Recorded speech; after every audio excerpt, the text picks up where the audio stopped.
Hey guys, welcome back to episode 11. Harry, dude, what happened at the barbershop? I mean, we did this in episode 4. We're back. What happened? It's not as bad. Yeah, Can you just walk? it's not as bad, bro. But I go to my barber. I say, buddy, I need you to fade me up nice. He goes, hey, I got you. I said, don't cut above my eyebrow. I want you to leave this right here. He says, I got you. And then he drenches me in water. I can't see for the majority of the haircut. Drenched in water. I'm not even joking. It was dripping down the curtain they put on you, bro. It was dripping down, and I can't see. There's water falling in my eyes. I open them, and what do I know? My hair's gone again, bro. And I made the same mistake, and it's over. And now I have to stay like this for another 2 months, bro. God. And then in 2 months you'll call me again, and you'll say, Chris, I have to get a haircut before the podcast, and I'll say, Harry, that's a mistake. And you won't listen. You'll say, bro, it won't mess me up. I mean, that's ridiculous. It sounds like you literally had water in your eyes. You're like, well, I hope this is going well. And the next thing you know, you open your eyes, and you're just fucked. That's right. 1 minute my hair was there, the next it was gone. I couldn't see what was happening. Anybody? Well, if you're watching on YouTube, you can see. I don't think it's as bad as it was episode 3, but this is episode 11 of Chris and Harry Unplugged. If you don't know who we are, I'm Chris. That's Harry. We're two Gen Z Democrats who talk about politics every week, sometimes lightheartedly, sometimes very seriously. If you're joining us for the first time, welcome. If you've been watching us for the last few weeks, we greatly appreciate it. I think last week went very well in terms of the reception of a little bit more of a laid-back podcast. So we're going to try that again. We're going to do a little combination of news and then talk about some stuff that happened to me on Twitter. I got some articles written about me in the last few days about I had a post go viral on Twitter. We're up to about 10 million views as of right now in the last 3 days, and people think I'm paid by the DNC. There's also some, which I'm obviously not, and I'll get into. And also, people thought, well, I'll wait till we get there. But yeah, we'll talk about that when we get there. Harry's going to talk about some news, and let's jump right into it. First of all, I think we should address this. I think we should address this together. I've talked to you about this week, but you don't know I'm pulling it up. I have to shock you a little. I'm sorry. I have to do this. Sometimes you have to do this for the raw. For the blind raw. React. Blind react. Can you see my screen? I can see your screen, yeah. So this is a Hill article. Democrats express frustration with Biden's poll numbers. Senate Democrats say Biden's poll numbers are, quote, concerning and frustrating, but they're doubtful any messaging shift by the White House will change how voters feel about him. With Democrat senators saying, you've got to be concerned about these numbers. There's no enthusiasm. He's done a good job, but he's just too old. And then, this goes on and on. That was, he's done well, but he's just too old. That was a Democratic senator who requested to be anonymous. Okay. All right. So they're hiding. They're hiding. But I know there's John Tester said, he's to be concerned. Another one said this anonymously, but the CNN poll shows that Biden's approval rating stands at 39%, and 67% of Democratic voters say the Democratic Party should nominate someone other than Biden. And this goes on and on. I mean, not to read the whole thing. That's the general gist. And that was a Hill article that did pretty well. So I'm curious what you think about that. I think a lot of people see you and I as, very staunch Biden supporters. And we often don't touch on the fact that he is unpopular. He is almost just barely slightly more popular than Trump was at this same time, which is unbelievable to think about. And I kind of want to get your thoughts on why. Because I think you and I can say, and most Democrats can say he's been productive, but he's unpopular. And I want to know why. What do you think? Well, 2 things. I have 2 thoughts here, and this might be an extended rant, so I apologize. But 2 things. On the poll numbers, I look at the poll numbers. Of course, I will look at all the polls, and it's something I do in presidential elections, midterms, and things like that. As I'm sure you folks do as well. And these polls don't concern me to the degree that they have previously. And the reason why is that, polls in 2020 were somewhat off. They weren't out of the margin of error, but they were off. But the polls in 2022, underestimating the support that the Democrats had in the Senate and the House and things like that, were certainly wrong. They overestimated how well the Republicans were going to do. Democrats actually did really well with Biden and his policies, 2 years in the presidency, and still the Democrats expanded our majority in the Senate. We only lost the House by around 5 seats, and possibly have a clearer path to the House now with certain redistricting taking place in different states. And with special elections that have happened around the country, Democrats have overperformed, especially when there's been abortion on the ballot. So to me, I'm looking at these polls and I'm like, these numbers are not connecting to the elections we're seeing happen around the country, even in deep red states such as Kansas and Ohio with abortion. So that's one. That's why primarily they don't. Go ahead. Yeah. Yeah, no, that's fine. I want you to continue. I was going to interject with a question. Do you think that comparatively 2020, 2022, and now, you talk about some of the more local elections in different states. Do you think that there is more of do you think there's a different, this is anecdotal, but do you think that there's a different vibe in the air? Do you think there's more they might have overperformed in 2020 or especially in 2022, but it's not like they were being polled, so pessimistically, if that makes sense? Or do you think that's not valid? What do you mean by polled pessimistically? Like there seems to be, it's not just, the polling isn't there or the polling is flat. For example, people might not show up. People aren't excited. It's not that people aren't excited. It's that people are not happy. I mean, he's polling, we saw, I can go back to the article, but we saw, not just like a lower approval rating for Biden or maybe, people are talking about less excitement, but we're talking about 58% of Americans have an unfavorable impression of Biden, and 3/4 of respondents say they're concerned about his age. Now, I think I would disagree with this. I know I would disagree with this, but the reason I bring it up and I hit you with this before we get into anything else, and maybe we'll talk about this for a while, is because I just feel like there's, and it'll get into my Twitter thing, but there is a little bit of a disconnect between how we talk and how Americans feel. And I know that we really like Biden, but I think it's reasonable if I have to imagine if we were to pick people who listen to our podcast, this would probably be one of the top questions, is you guys talk so highly about him and you like him, which is reasonable, but why is he so unpopular? Well, as to why, which was kind of like second part of what those Democratic senators were talking about and your question, I think why is nuanced, it's multifaceted, but in my view, there's like a couple main reasons. One being like economic factors like inflation and all those things kind of that hit around that. Now, Biden's not responsible for those things. He is not, pulling a lever that makes inflation go up and down. We know this. This has been reported widely. But Americans are still feeling the effects of inflation, and maybe Americans who don't pay attention to politics like we do are not, reading this every day and seeing like, oh yeah, Biden's not actually controlling inflation. It just happens to be he happens to be president during this time, of the global economy kind of shifting and being on unsteady legs. Now, the second main reason as to why I think Biden is not as popular as I'd hope he would be is because of partisanship. Is because of the divide we have in America. We're so divided, we're so fractured that it's very tribalistic. Like people are picking sides more so than I think we were prior, and and people feel more inclined to pick a side as opposed to maybe being like, well, I don't really know, or things like that. So anyway, I think it's yeah. You know what I mean? No, I mean I agree with that. I agree with that 100%. I think a lot of people learn.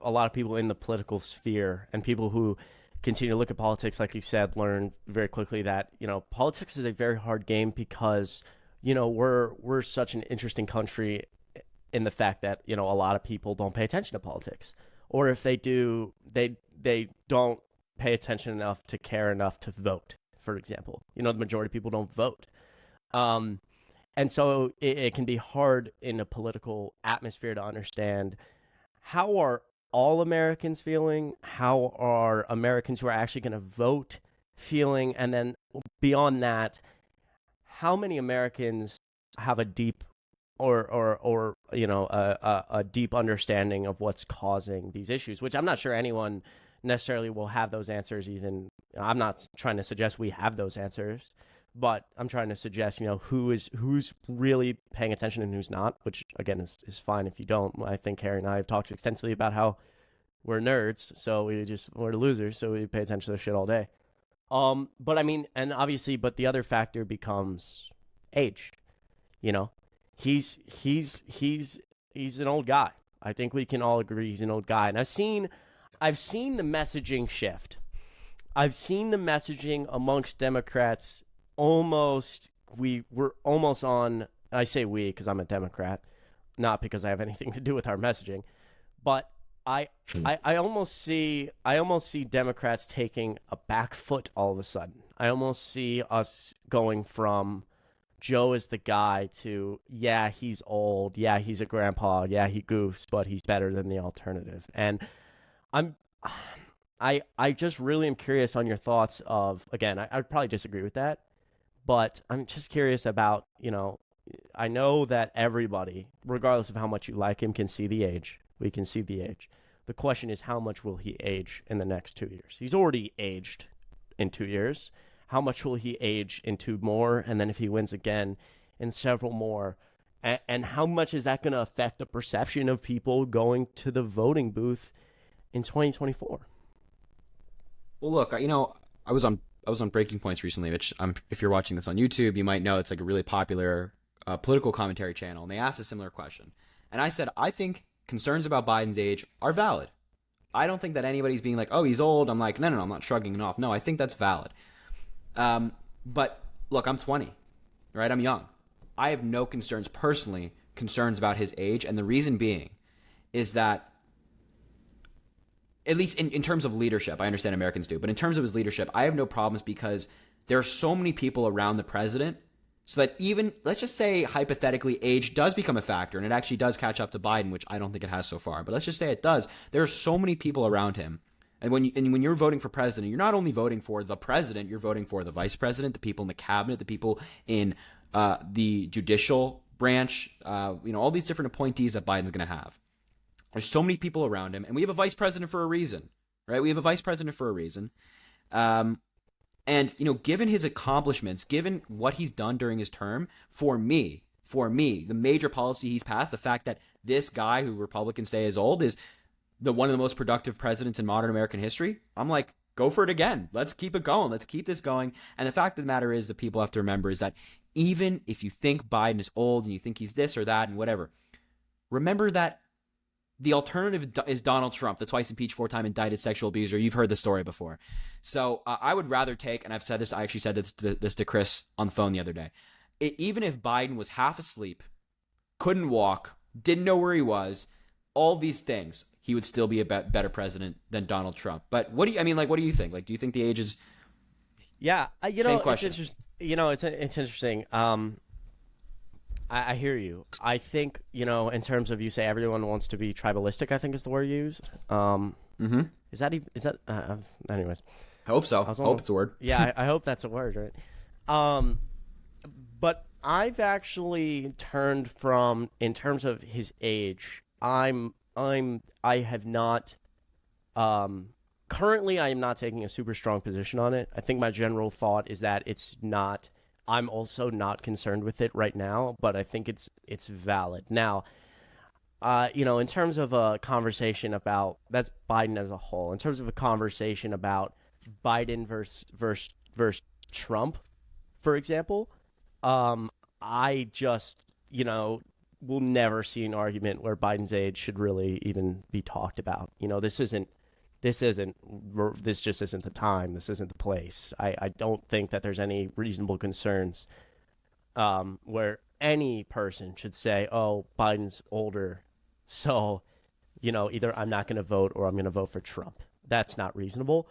But in terms of, I think I'm not concerned with his age right now, but I would be lying if I said I don't consistently think about the fact that the presidency, and everyone's seen the pictures, this job ages you like no other. And everyone has seen famous photos of presidents when they start and when they finish. Obama, I'm 21. Obama's the one that immediately comes to mind. Obama in 8 years, even in 4 years, aged quite a bit. It's a stressful job.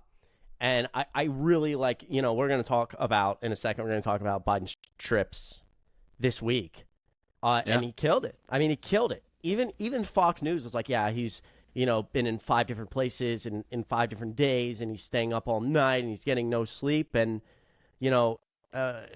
he's doing great. And I think the doctors agree. And I think in terms of physical shape, he's in better shape than Trump.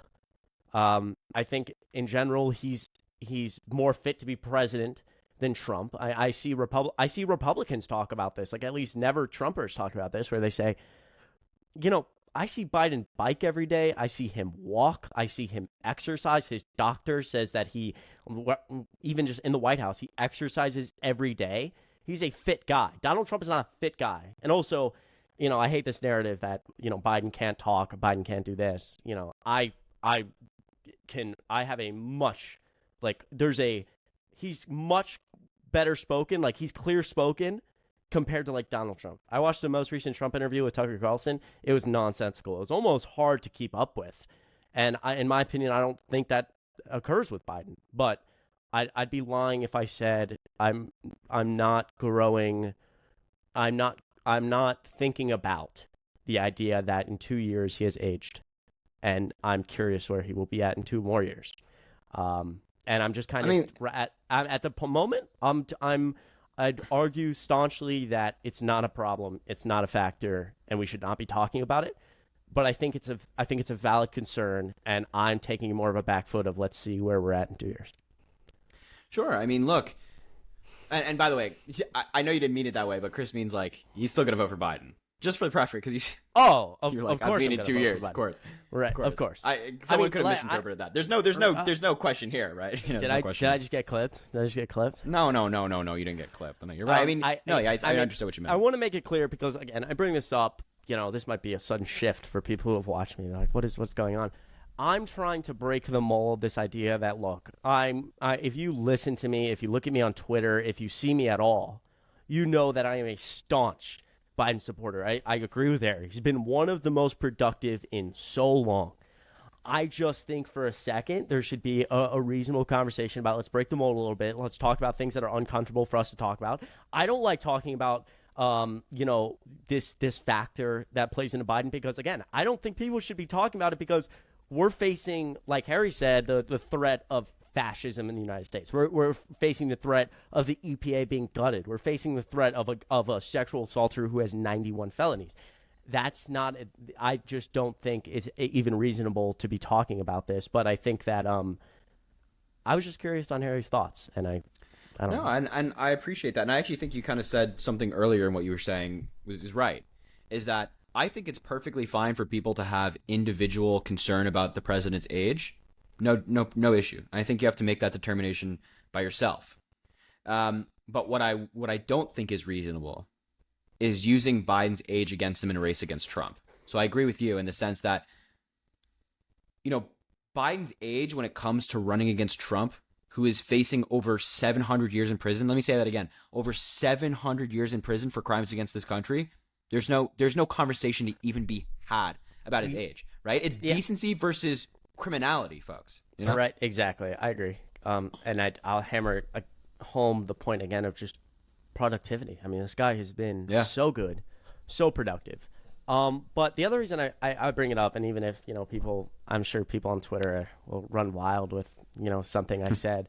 But part of the reason I bring it up is because I also like that, I think that there should be more people in politics who are willing to speak about how they feel in the moment, and they're willing to continue to open their mind and maybe shift later. So for the last, I'm talking about how I feel, how I've kind of felt the last few weeks. I'm like, I drive around and I think about how he'll age in 2 years. I drive around and think about the concerns. I drive around and I think about these polls and I ask myself why. And but maybe in 6 months when you see me on a podcast, I'll say I just don't. Biden is sharper than, or I'll say Biden's.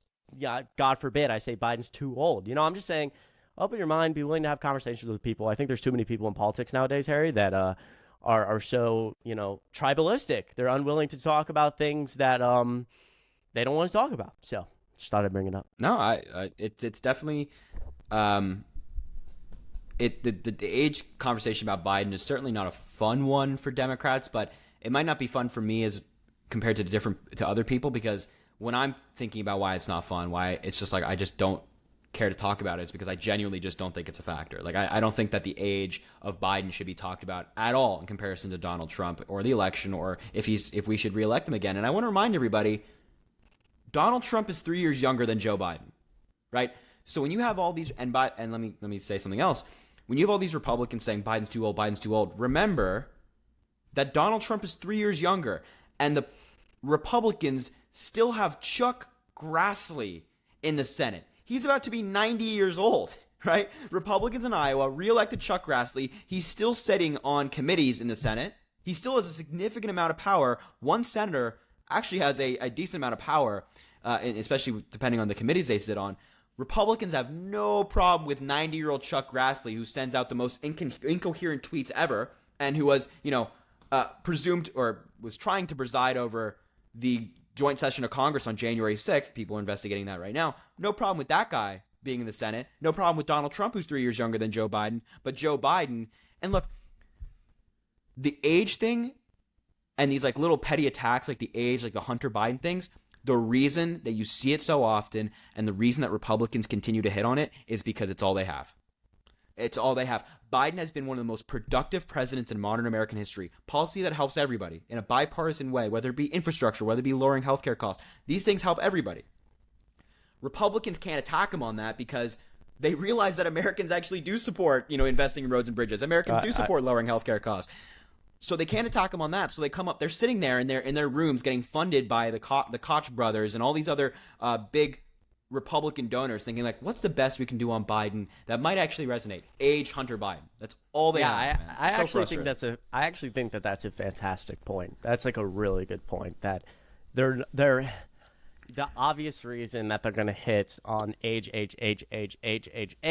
is because you look fucking foolish when you say, this fucking guy invested tons of money in infrastructure and mental health care. What a piece of shit. Right. 80% of Americans are going to look at you like, what the fuck are you talking about? So, honestly, maybe I'm doing a disservice by even bringing it up, because the first 23 minutes of our podcast should be talking about, the actual good things that he's done. So. No, but it's good to have these conversations because it's clearly something that has infiltrated the minds of many Americans. And I don't think, as I said earlier, I don't think it's unjustified. I don't think it's incorrect for this to be a thought in many Americans, but understand that where the claim is coming from.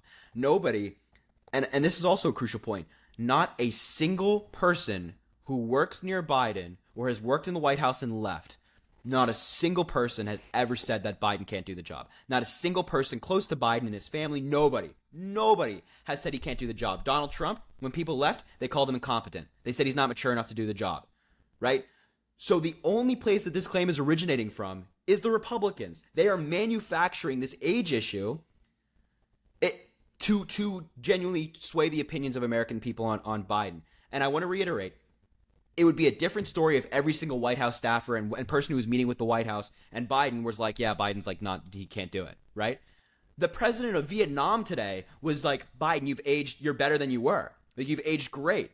So everybody that talks to Biden is like, yeah, you're great. Your age is clearly not affecting you. All that stuff. Oh, but Donald Trump says age is a factor. So just keep in mind that where these claims are coming from, it's designed to make people question Biden because there's nothing else to question him on. I agree. Boom. I think that's very well said. Yeah. I think that's very well said. When you have world leaders, there's not a single world leader who's been like, and there are plenty of world leaders who don't like Biden, right? Like you have Putin, you have Xi Jinping, you have all these leaders who don't like Biden.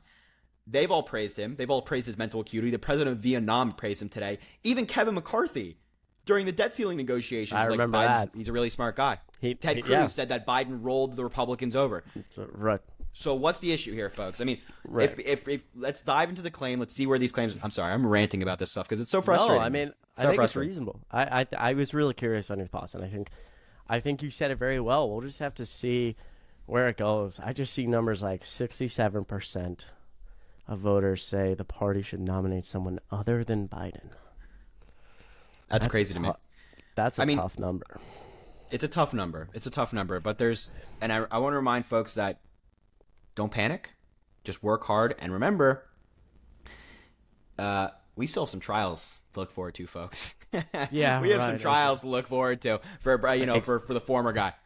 Anyway, yeah, and look, this is like, I didn't even scroll far. No, I think you're absolutely right. We have some trials that are going to change things a lot. But even someone in this article served as an advisor to the Democratic a campaign committee, said Biden's message on the economy isn't breaking through because, quote, Americans are just not paying attention. They are so burned out on politics. Only 1 out of 2 eligible voters in America even register to vote, which I was talking about earlier.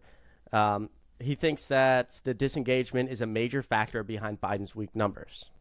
So maybe it is. Maybe I think, and I want to make something that's also important to note with these numbers is that, again, in 2008, at this time, Rudy Giuliani was the leading Republican candidate. In 2012, at this time, there were people writing opinion pieces for Obama to give way to Hillary Clinton to be the nominee for the same reasons. He's unpopular. He's not going to get reelected. So we are 14, 15 months out from the election. There's so much time to put in that work, do our part, and get President Biden reelected. So let's not feel doom and gloom. Let's do this. We can. I agree. Well said. Look at that, bro. I mean, do I even have to talk about Biden's trips? I feel like I just kind of hammered everything about. I mean, you did. I'm sorry for taking us off track a little bit. I want to do something a little bit different. No. I mean, should I go? I don't think. Do I have to go over the trips? I mean, anyway, you can do whatever give a you quick want. Summary. All right, I'll just give a quick summary for the people. I mean, this is the last thing we'll talk about when in Biden's age, because I want to get to Chris's thing, which is it's funny. It's funny. Unbelievable. So for the people on YouTube, I guess, yeah. I mean, look, I'll share my screen really quickly. Can you can see this, right? Yep. Okay. So even on Fox News today. Yeah, this is right. This is what I was talking about earlier. This is what you were referencing earlier. Yeah. No, this is what we were referencing earlier. Okay. Fox News today even admitted that their own arguments about Biden being sleepy or weak is just BS, because Peter Doocy said that Biden had been traveling the entire world, working all through the night, the equivalent of an all-nighter, right? How is someone who's sleepy and weak able to pull all-nighters while traveling across the continent of Asia, right? And with jet lag, with all this stuff, Yeah, and you can immediately see in the video that he's just he literally immediately realizes oh fuck, I just got clipped.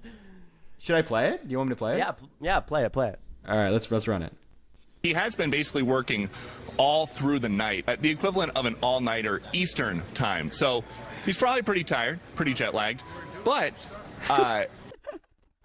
you see at the end, bro? Yeah. I mean, he's and then froze because he realized. All right, because he's he's sleepy and can't get anything done, I guess.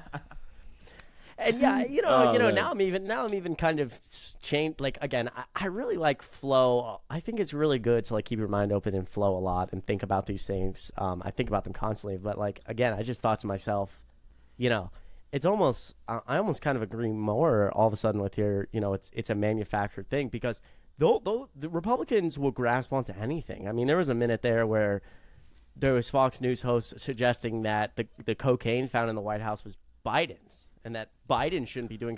It's hold on, is he methed out on cocaine, just wired off coke, and he's got the nuclear codes and he can do anything, or is he sleeping all night and he's barely able to? I mean, what is it? It's whatever they can grasp on. So maybe I think that's actually very valid.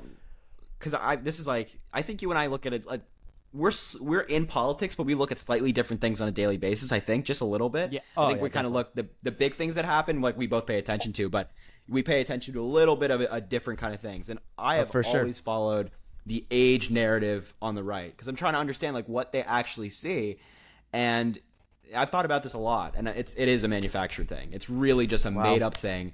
And then the final thing I'll show you on this issue is what President Biden, at the time of filming this, I don't think he'll still be on this hiatus when we release this episode, but this is what Biden's doing right now. Right now, this was a couple hours ago, it's 10 a.m. in Vietnam, where Joe Biden's already a couple hours into day 5 of his trip around the world and trip to India and Vietnam.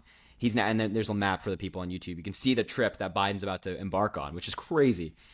He's going on this like 30-hour marathon, which includes 6 meetings in Vietnam, a 10-hour flight to Alaska where he'll commemorate the 22nd anniversary of 9/11, and then another 7-hour flight to DC where he's going to land at around midnight. And this is, following the 4 days prior that he's been in Asia.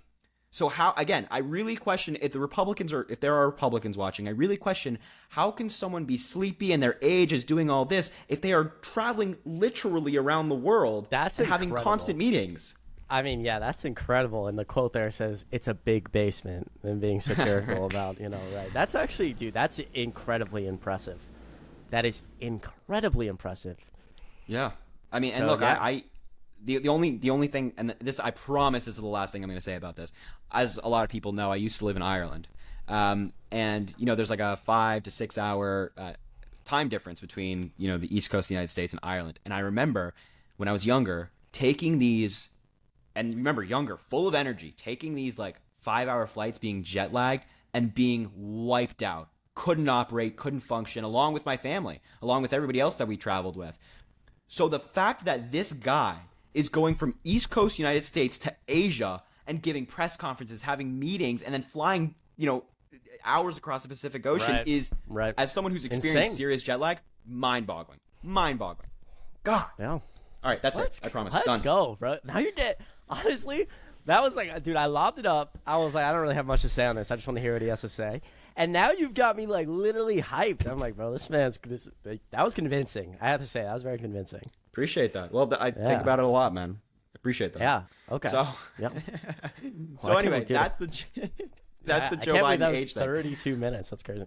Yeah, I apologize if I just like fucking ranted like that. No, I liked it, God. dude. I like it. I just really hope I didn't get I hope I didn't get like clipped. I hope I didn't suggest that I wasn't going to vote for Biden. No, but, you have an open mind, which is probably more commendable than a lot of people in our field. Truly, that's true. You want to name them off? You want to name the people in our field? Yeah. Like? No, joke. All right, let's do I want to hear what you have to say, man. So let's take a look at this. Okay, we're just gonna pull this up, guys. I mean, if you're, and I'll explain obviously. If you're, oh wait, whoops, where am I? Well, oh sorry, you have to give me 1 second. Literally technical difficulties. Technical difficulties. It's trying to pull up my Twitter DMs. They say, here we go. Okay, now I'm ready. All right, so we're gonna take a look at this. This is my Twitter. This is a tweet from September 7th. As you're watching this, it's September 11th. This is a tweet I sent out. This is one of my TikToks. Okay, we'll go ahead and listen to the TikTok together so you can understand what's going on here. A lot of people are surprised to learn how productive the Joe Biden presidency has actually been. Like, unemployment is at a 54-year low. He's created 13 million jobs. Inflation has gone down for like the 14th month in a row. He's invested more money than anyone in infrastructure in the last like 3 decades. Did you even know that? He passed the first meaningful gun reform in decades. He's invested more money in climate change than any president ever. Like $500 billion. There's a lot of misinformation about that one. New leases for oil drilling projects have decreased 97% under Biden compared to Trump. Did you know that? The list goes on and on and on and on. He's been inclusive. He invests tons of money in mental health care. I mean, compare this to the other guy who's being indicted 1, 2, 3, 4, I don't know how many times on RICO charges. He's been impeached twice. He's got a second defamation lawsuit. He sexually assaults women. I mean, what are we doing? He's trying to keep himself out of jail. And the only thing I can ever hear about Joe Biden is they're like, Chris, Joe Biden is old. Joe Biden is old. I'm here to tell you right now, we don't care. We don't care. So that's that. Oh wait, whoops. Oh, sorry. The technical difficulty. Oh, all right. Here we go. Sorry, I clicked the wrong button. My camera's back on. So that's the video, right? Now, if you're on YouTube here, you can see 9.7 million views, right? Insane. 10 million views on this tweet. It was not well received. 2 million actual video views, 187 new followers. I got 3,500 likes. We're at 10,500 comments. So that's what you call a ratio. You call that a ratio. And then we have readers added context they thought people might want to know.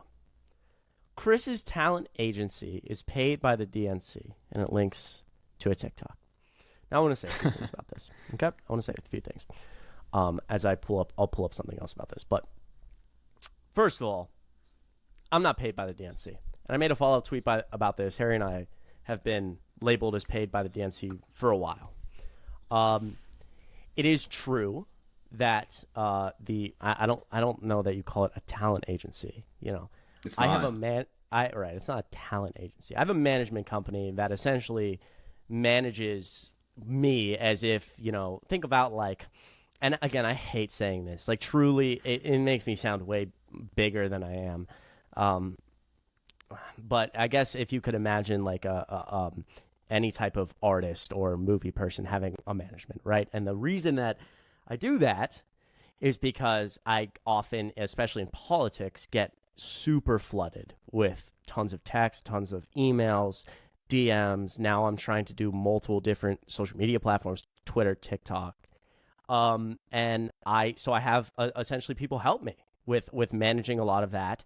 And if I ever feel like I need advice on anything, I say, you know, for example, should I make my, you know, you guys have experience with podcasts. Should I make my podcast logo this, or should I present it on YouTube like this? Should I make the title this, right? And this management company is quite a large company. They also have a media company. That's why they're not labeled management, they're labeled media. And so they actually did take a payment from the DNC in October, which is even before I started TikTok, which is just wild, to do actual advertising work for the DNC. Like, and when I say advertising work, I mean, you know, on like a TV advertisement you'd see or a YouTube advertisement you'd see that has nothing to do with them managing creators. However, it got spun in a way that me and Harry was also implicated in this. Were paid some lump sum of cash to promote the DNC. Now, I want you to know from the bottom of my heart, I don't get paid to say anything that I say. Everything that comes out of my mouth is something I truly believe, and I promise you, if you trust me at all, there's a lot of people in this field, both equally Democrats and Republicans, who cannot say the same. I think that, you know, Harry and I have opportunity in this field if we wanted to get paid to say things that aren't true. We don't do that because we're just passionate about what we're passionate about. So that's that. Not paid by the DNC. But the other thing about this video that just got absolutely trumped was that, you know, I seem slightly out of touch. You can see here, and I'll post this clip on Twitter so, you know, everyone can listen to me talk about this. You can see here I'm in an Audi. A lot of people are like, wow, you know, this comes off as very out of touch. Chris is in an Audi talking about how great Biden's economy is. There's people struggling. You know, I actually, and this is part of being open-minded, I actually agree with that standpoint. I looked at that video later and I said this probably does come off out of touch. This is out of touch. My Audi is not $70,000. My Audi is not $50,000. My Audi isn't even $10,000. You know, it's a nice car, and I'm blessed enough to say that I have support from elsewhere that isn't this. So I'm able, like I tweeted on Twitter, I'm able to chase this dream of politics with support from outside sources. So I don't make a full-time living off this, but I hope to one day. But it did come across out of touch. And my goal in the video was to say, you know, Biden's economy has been quite good for people who are in less fortunate situations. Less people are working dual jobs, as in people who work 2 or more jobs. Less people are working 2 or more jobs now than 2019 before the pandemic. That alone is impressive. I think that there's people who are feeling good about Biden's economy. I think real wages, when you talk about real wages with inflation factored in, are actually, you know, there's a little bit of a debate around this, but they might be higher than they were pre-pandemic. People are getting paid more, and that is especially true for low-income workers. We saw an incredible surge in the last 2 to 3 years since the pandemic started of this huge wage increase for the lowest earners in America. And so it's stuff like that I'm excited about. I think it's good. I think Biden's economy is genuinely helping a lot of people. But I do understand that being in the position that I'm in, it's out of touch. And, you know, I think that I say this because the key in life is to always be aware of what you don't know. Be aware of the areas that you lack in. and keep your mind open. And so that's something I'm going to go forward with and keep my mind open and try to continue to have conversations, not just on the internet, but with real people and in this country, and try to continue to be smart and expand my mind. But it's been a brutal couple days on Twitter. I'm not sure what else I wanted to touch on there. I kind of just ranted for a while. No, I mean, I think you hit on some pretty important points that, have followed us for our past couple months, and especially it's kind of resurfacing with you right now for that video you posted. And I think you hit it right on the nose. It's like, for people watching, it's always really funny. And Chris and I always talk about this like really frequently in private, where, all of these people, these Republicans are like, yeah, they got $200K from the DNC. They got all this money from the DNC, and we're broke. You know what I mean? Like, we are not raking in the cash. We're 21, 20 years old, and we don't have all this money to spend. Like, we do not wear designer clothes. We don't get fancy dinners. Like, it's so funny because I was telling Chris the other day, I was like, I had to go get dollar pizza tonight because I'm not like raking in cash. He's like, yeah, me too, bro. Like, tough stuff like that. And we're like, yeah, wouldn't it be nice if we actually had like $200K salary at this age? It'd be great. Well, right, exactly. And I think again, like we're I'll speak for myself, and I assume Harry would probably second this, that we are we're blessed enough to say that we have help from outside sources to be able to live a life with shelter and food, which I'm forever grateful for. But from this 100%. from this field, it is not $200K money. No, although with how much we support Biden, as we've said before, maybe someone should throw us $200K for supporting Biden. Yeah, right. I mean, as I think we said on the Tim Dillon podcast, we should be first in line. If people are handing out, if they're like genuinely, if all these Republicans know where all this money's coming, let us know. I mean, let us know, man. All right, guys, real quick. I know this episode's cutting around a lot. We're having some trouble. We use a recording kind of studio, like a web studio online now. That's done us quite well as we've tried to improve the podcast, but for some reason tonight it's having quite a bit of trouble. It's like telling us we have internet problems and we don't, and we're trying to figure it all out. So I might mesh together a couple clips. Like it seems like if we record for a little bit, it's fine, and then it gets longer, and I don't know. But we are actually, I can't. Just trust me. We're constantly looking at improving the podcast, so we really appreciate you guys sticking with us. And yeah, I think this probably will serve maybe as our outro to a lot of that episode. We appreciate everybody who's stuck with us and continued this journey with us through this podcast. We really feel like it's getting better, and we keep trying to make it better. So yeah, anything else, Harry? Nah, man, I think that's it for today. Yeah. All right, guys. Well, you can see us on every platform. TikTok and Twitter, Harry J. Sisson, TikTok, Twitter, Instagram, Threads, if anyone still uses that app. Christy Mowry, Harry J. Sisson, you check us out. We appreciate you watching every Monday, 1 p.m. Be easy.